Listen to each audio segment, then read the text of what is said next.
تبریک میگم. از امشب شما نگهبان شب گمنت ما هستید. یه مغازه قدیمی تو طبقه پایین پاساژ البر. روشناییش فقط به خاطر نور مانیتورهای قدیمی و چراغی نداره.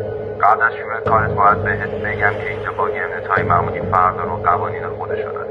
قانون اول: اگه ساعت 1 شب دیدی یکی از سیستم‌ها کسی پشتش نیست ولی داره بازی میکنه، نترس.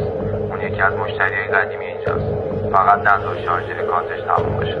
قانون دوم: اگه دیدی از هدفون یکی از سیستم‌های خاموش داره صدا یه نفر پخش میشه که میگه من هنوز زنده‌ام، نگران نباش، منظورش از زنده بودن فقط توی بازیه.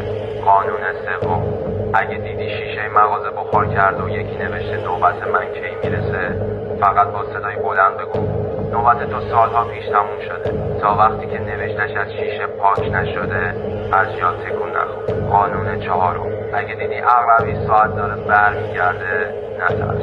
یکی از بازیکن‌ها قصد داره با برگردوندن زمان جونشو نجات بده. فقط برو باتری ساعت رو در بیار. یادت باشه هر کدوم از این قوانین رو انجام ندی از فردا تو هم یکی از اون بازیکنایی. اگه سوالی داشتی فالو کن. موفق باشی.